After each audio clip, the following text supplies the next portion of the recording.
আচ্ছা, স্বাস্থ্য বা অসুস্থতা নিয়ে আমরা যেভাবে ভাবি তার পেছনে কি একটাই ধারণা কাজ করে নাকি আরও কিছু আছে? আজকের এই আলোচনায় আমরা একটা বিশেষ সোর্স ঘেঁটে দেখব যেখানে রোগ সম্পর্কে দুটো একেবারে ভিন্ন দৃষ্টিভঙ্গি তুলে ধরা হয়েছে। একবার ভাবুন তো, যে চিকিৎসা ব্যবস্থার ওপর আমরা হয়তো এতটা ভরসা করি, তাকেই যদি কেউ বলে বসে এক অনিষ্টকর কলা, কথাটা কিন্তু বেশ ধাক্কা দেওয়ার মতো, তাই না? এই যে একটা জোরালো উক্তি, এটাই আমাদের আজকের আলোচনার একেবারে কেন্দ্রে। চলুন একটু গভীরে গিয়ে দেখি কেন এমন একটা কথা বলা হচ্ছে। চলুন সবার আগে সেই দৃষ্টিভঙ্গিটাকেই একটু কাছ থেকে দেখি, যাকে মূল টেক্সটে সমালোচনা করা হচ্ছে। মানে আমাদের পরিচিত যে চিকিৎসা বিজ্ঞান, সেটা রোগকে ঠিক কিভাবে দেখে। এই ব্যবস্থাটা হলো অ্যালোপ্যাথি, যা আমাদের প্রায় সবারই চেনা। এর মূল ধারণাটা কিন্তু বেশ সোজা। রোগের উপসর্গের বিরুদ্ধে কাজ করে এমন কিছু একটা করা। যেমন ধরুন, জ্বর হলে শরীরে তাপমাত্রা কমানোর জন্য ওষুধ খাওয়া। ব্যাপারটা অনেকটা এরকম। তো সোর্স টেক্সটটা বলছে, এই যে প্রচলিত ধারণা, এখানে রোগকে দেখা হয় অনেকটা বাইরের শত্রুর মতো। ভাবা হয় এটা এমন একটা কিছু যা আমাদের শরীরের ভেতরে লুকিয়ে আছে, কিন্তু ঠিক আমাদের শরীরের অংশ নয়।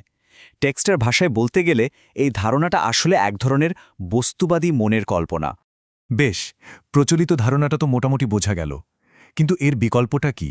এবার আমরা সোর্সের সেই মূল ধারণার দিকে যাব, যা রোগকে একদম অন্য এক চোখে দেখে।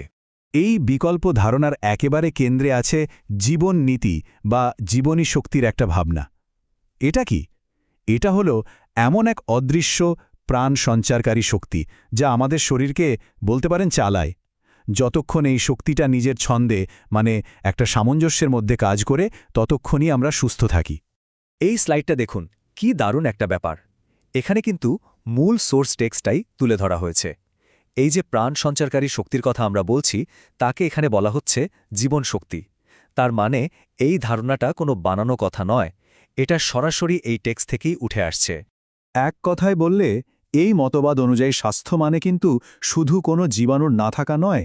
স্বাস্থ্য হল জীবনী শক্তির একটা নিখুঁত, সুরেলা অবস্থা। আমাদের শরীর ভালো থাকবে না খারাপ, তা নির্ভর করছে এই ভেতরের শক্তির ভারসাম্যের ওপর। ঠিক আছে, তাহলে এবার সময় হয়েছে দুটো ধারণাকে মুখোমুখি দাঁড় করানোর।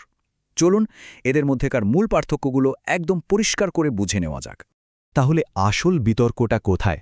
দেখুন, একটা ধারণা বলছে রোগ হল আমাদের অসুস্থতার কারণ, আর অন্য ধারণাটা ঠিক তার উল্টো কথা বলছে, যে রোগ আসলে কারণ নয়, এটা ভেতরের কোনো সমস্যার ফল মাত্র।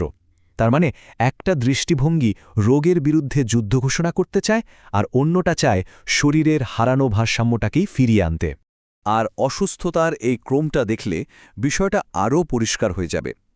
এই মতবাদ অনুযায়ী গোলমালটা শুরু হয় কিন্তু একেবারে ভেতরে, যখন জীবনী শক্তিটা এলোমেলো হয়ে যায়। এরপর সেই ভেতরের সমস্যারই একটা প্রতিফলন হিসেবে শরীরের নানা রকম লক্ষণ দেখা দেয়, আর আমি সেই লক্ষণগুলোকে রোগ নাম দিয়ে দিই। অর্থাৎ রোগ হলো গল্পের শেষ, শুরুটা নয়। তাহলে এই সব আলোচনার পর সোর্স টেক্সটটা আমাদের কোন সিদ্ধান্তে নিয়ে আসছে? রোগ আসলে কি? এর আসল ঠিকানাটা কোথায়? সোর্স টেক্সটটা এখানে তার রায়টা একদম স্পষ্ট করে দিচ্ছে। রোগকে জীবন্ত শরীর থেকে আলাদা কোনো বস্তু হিসেবে ভাবাটা একটা অবাস্তব ধারণা। এর সবচেয়ে বড় মানেটা হলো রোগ আর ব্যক্তি, এরা দুজন অবিচ্ছেদ্য, এদের আলাদা করা যায় না। পুরো আলোচনার এটাই হলো সারমর্ম। এই দৃষ্টিভঙ্গি অনুযায়ী আমরা যাকে রোগ বলে জানি বা চিনি, সেটা আসলে মূল সমস্যা নয়। সেটা হলো ভেতরের গভীর কোনো অসামঞ্জস্যের বাইরের একটা প্রকাশ, তার ফল মাত্র। আর এই বিশ্লেষণটা আমাদের একদম শেষে এসে একটা গভীর প্রশ্নের সামনে দাঁড় করিয়ে দেয়। যদি জ্বর, ব্যথা বা অন্য কোনো উপসর্গ রোগের কারণ না হয়ে ফল হয়, তাহলে প্রকৃত আরোগ্য লাভের অর্থটা কি দাঁড়ায়? শুধু উপসর্গটাকে চেপে দেওয়া, নাকি সেই ভেতরের শক্তিটাকে সারিয়ে তোলা, যা এই উপসর্গটা তৈরি করছে? এই একটা প্রশ্নই কিন্তু স্বাস্থ্য এবং চিকিৎসার পুরো ধারণাটাকেই নতুন করে ভাবতে বাধ্য করে।